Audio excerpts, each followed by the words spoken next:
Salut à toutes et à tous et bienvenue sur la chaîne. Pour commencer, j'espère que vous allez bien et que la plupart d'entre vous n'aient pas subi les inondations de plein fouet. Je vous laisse à une petite vidéo prise en temps réel lors de ces dernières, mais surtout pendant la coupure d'électricité. Je vous fais un petit rétexte juste après. Bon visionnage. Bon les gars, on entame le deuxième jour sans électricité. C'est un peu la merde. Mais bon, on s'en sort. Tout ça pour vous faire un petit tour des dispositifs qu'on a mis en place rapidement en fait. Et qui coûte pas très cher et à avoir à la maison si jamais malheureusement ça vous arrive. Donc côté bouffe, on a mis le réchaud en place. Le réchaud en place pour faire à manger, pour faire chauffer de l'eau aussi pour la douche, pour faire le café.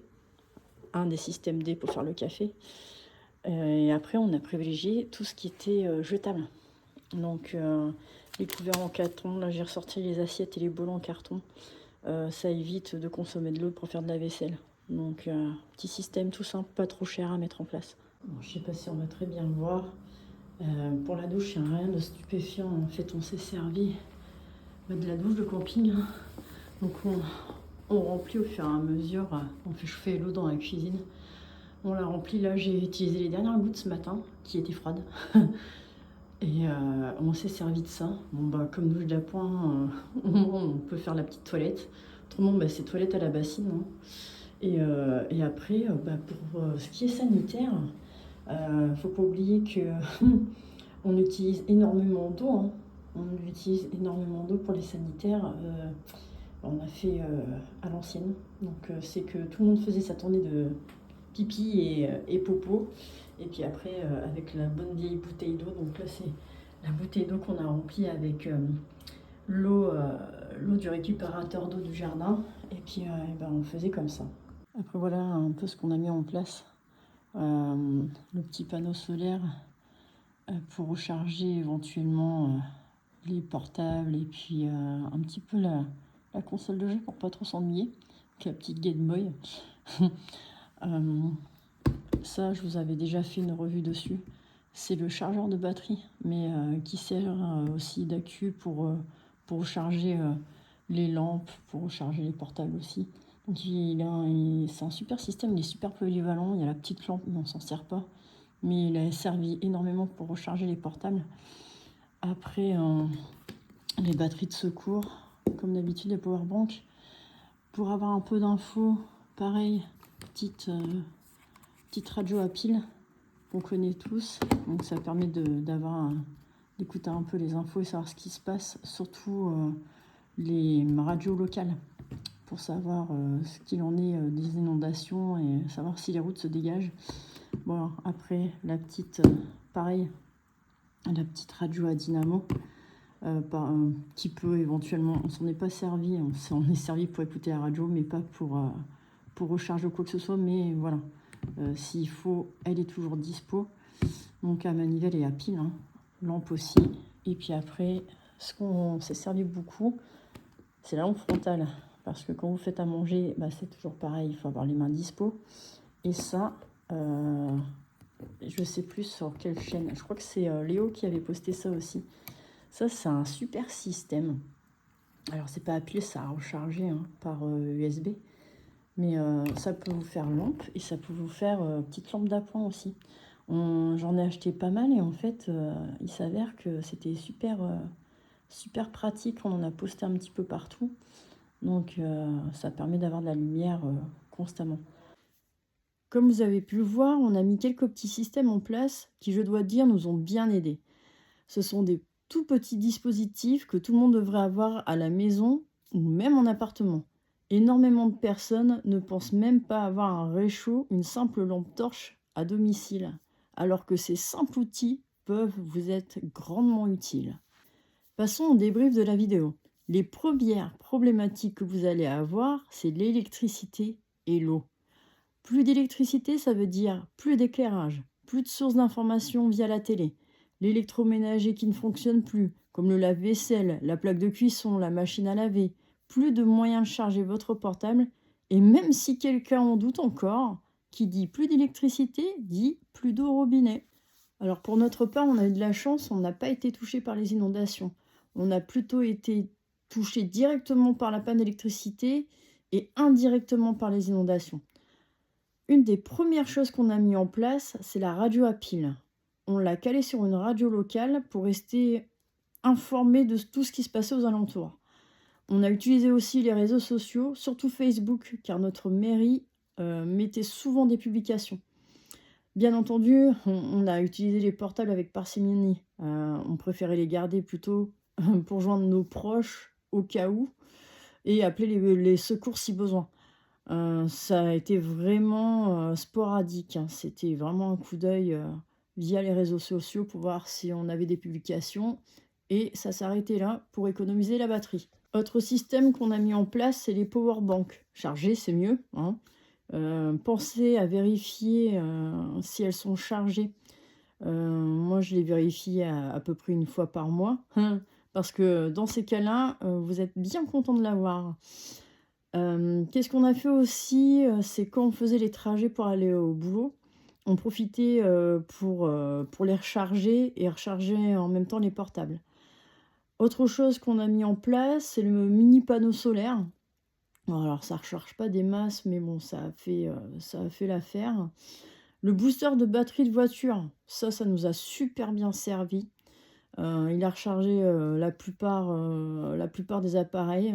J'ai rechargé, une lampe torche et puis j'ai rechargé un peu les portables. Autre chose, dont on s'est servi, c'est la radio à dynamo. Alors mon fils s'est amusé avec. Petite radio à dynamo, ça peut être utile pour charger un petit peu le portable, mais il faut pilonner, hein, pour avoir, pour avoir un petit peu de batterie. L'intérêt, des petites radios, à dynamo, c'est que, pour la radio, vous donnez 2-3 coups de manivelle et puis, voilà, vous avez la radio. Pas besoin de pile ou quoi que ce soit. Autre chose, les lampes frontales. Les lampes frontales, c'est cool parce que ça permet d'avoir les mains libres, surtout quand vous avez, un gamin de 4 ans, qui joue les turbulents et dans ce cas, il faut avoir les mains libres parce que, il pense plutôt à se barrer qu'autre chose. Les lampes de camping, on a mis en place le petit système qu'il y a sur la vidéo là, c'est un petit système.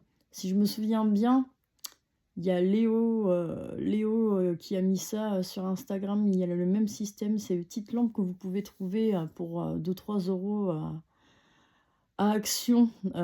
C'est vraiment pas mal comme système. On en a mis un peu partout et voilà, ça faisait le taf. Autre chose aussi qu'on a évité de mettre en place, par contre, s'il aurait fallu les mettre, on les aurait mis, mais avec grande précaution, c'est les bougies. Et ben ouais, qui dit bougie dit potentiellement risque d'incendie. On va éviter de se rajouter une merde à une autre merde, hein. Donc on a vu l'électricité, le deuxième point qui est essentiel, c'est l'eau. Alors, vous en avez partout puisque vous êtes inondés, mais l'eau dont on se sert tous les jours, pensez à avoir une très grosse réserve d'eau si vous le pouvez. Vous verrez que dans ce genre de situation, votre stock, il va fondre comme neige au soleil. On s'en sert quasiment pour tout. Pour s'hydrater naturellement, pour la bouffe, pour l'hygiène, pour tout en fait. Nous, pour économiser le plus possible de cette super or transparente, on a mis en place quelques petits systèmes. Donc, de prime abord, la vaisselle Next, on a mis les couverts jetables et les assiettes en carton, ce qui a réglé le souci de la vaisselle. Faire la vaisselle pour 2-3 assiettes et utiliser 1 litre d'eau, Next. Pour ce qui est de l'hygiène corporelle, on a mis en place les lingettes. Pour les petites toilettes, et le reste, ça a été bassine à l'ancienne et la super douche portative. Donc, ce qu'on faisait, c'est qu'on faisait chauffer de l'eau sur le réchaud. On mettait ça dans la douche portative et puis on allait se laver à tour de rôle. Pour les petites et grosses commissions, bah oui, parce que on a tous des besoins primaires. Ce qu'on a fait, c'est qu'on y allait l'un après l'autre pour évacuer les WC une seule fois au lieu de 3. Faut savoir une chasse d'eau, ça utilise entre 3 et 6 litres. C'est incommensurable. Une chose primordiale que vous devez avoir chez vous, c'est un réchaud. Qu'il soit gros ou petit, il est primordial d'avoir un réchaud chez soi. La plupart des maisons, ou encore plus les appartements, fonctionnent à tout électrique. Si la plaque de cuisson ne fonctionne pas, vous allez faire comment en fait pour préparer ou réchauffer votre bouffe, réchauffer le biberon du bébé? Quand on parle de chauffage, pour ce qui concerne le niveau thermique, ce qu'on a fait, c'est qu'on a privilégié le rez-de-chaussée. C'est-à-dire que le salon, la cuisine et la salle de bain du rez-de-chaussée, c'était notre cercle de vie en fait. La seule fois où on montait à l'étage, c'était pour aller dormir. Autrement, ça a été gros pull et plaid quand il faisait vraiment froid. Ça, du coup, c'était pour la partie électrique, donc pour la panne d'électricité. On va passer à la partie inondation. Alors, l'inondation pure, par chance, on n'a pas été inondé, mais tout ce qui était aux alentours, les champs, les petites routes de campagne, la route nationale qui passe pas très loin, et les petits villages, et même la petite ville qui est à côté de chez nous, ça a été inondé. Et plusieurs problématiques se sont posées. Premièrement, en fait, les champs à côté de chez nous ont été inondés. En fait, tous les alentours, là, autour de notre village, ça a été complètement inondé. Ça a provoqué un débordement, en fait, sur la petite route qui passe au centre du village et l'axe principal qui y mène. Donc le fleuve a débordé dans les champs et ça n'a pas épargné non plus la petite ville qui est juste à côté de chez nous. Ce qui a eu pour effet, en fait, qu'on ne pouvait plus placer ni dans le centre de notre village, ni dans le centre de la petite ville à côté de chez nous. Et pour relier la plus grande ville, en fait, pour aller taffer, ou même pour rejoindre cette fameuse petite ville, en fait, il fallait faire un détour d'à peu près 10 kilomètres. Ce qui a eu pour effet d'utiliser un max d'essence.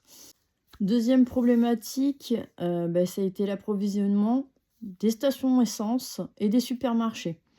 Ils n'ont pas été réapprovisionnés pendant plusieurs jours puisque les routes étaient bloquées. La conséquence, c'est qu'il y a énormément de personnes qui sont venues ravitailler leurs véhicules avec jerrycan et tout ce qui s'ensuit.